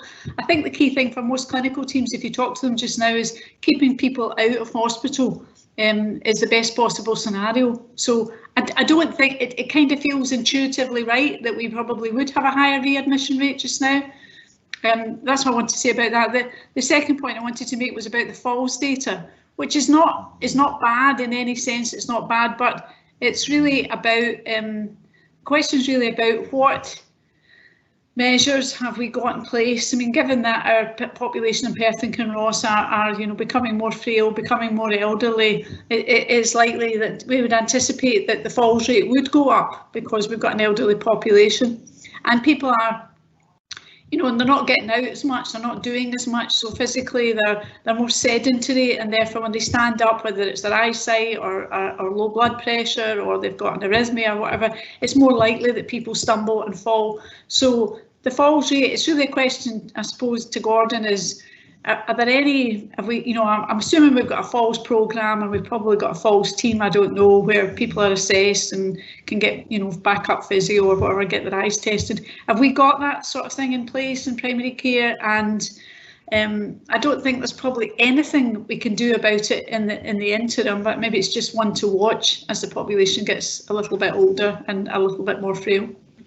Chief Officer. Yes, thank you, Pat. So I am aware that we have some resource. I think your question is a helpful challenge in terms of whether or not that's sufficiently robust and whether or not it is taking due cognizance of the demographic challenges that you commented on.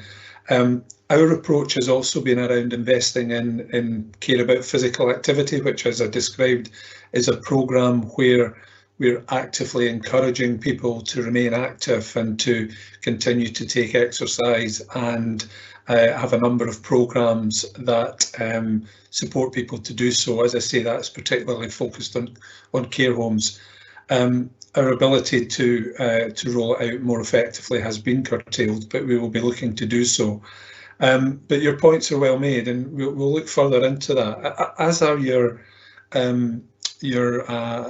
as is your analysis in relation to what might have contributed to this. So yes, indeed, there's much that we need to look at. But yeah, thank you for your comments on that regard. Thanks, Gordon. Okay, thank you. Can I ask if there are any further questions on this report? No. Okay. Are there any comments? Oh, Chief Officer. Sorry. No, I have a comment to make, but it's probably for members before me, if you don't mind. Sorry. Okay. Are there any comments from members? No. Okay. Chief Officer, back to you then. Thank you, Chair. Absolutely understand why the focus has been on the particular indicators where we're performing less well, but I think it's really important that we don't necessarily take an overly deficit-based approach, and I'm grateful that members of the committee have also commented on and are also cited and continue to be cited on those areas where we continue to perform at a very high level. The fewer emergency admissions to hospital and the effectiveness of our response to delayed discharge is presented to you today as statistics and a green rag rating, but it's probably very important to recognise that behind all of those statistics are people who are being supported from hospital swiftly and effectively to more suitable locations, and figures in relation to emergency admissions. We're reducing the need for people to be admitted as a result of an emergency to hospital, and that means that people are staying safe and staying at home or staying in their care homes for longer without the need for that intervention. So I think it's really important that we just finish on a high, if you like, and highlight the positive performance that has been evident throughout our annual performance reports over the last couple of years. So I hope you'll indulge me that comment, Chair. Thank you very much. No, thank you, Chief Officer. That's a very fair comment, and we often do, as you say, focus on the areas where the improvement. There's questions over that, but if you look at the sheets, you only have to see that there's an awful lot of green there, so that's very positive. Okay, we're simply asked to note this performance report, so I'm going to take it that members are happy with that, unless anyone indicates otherwise.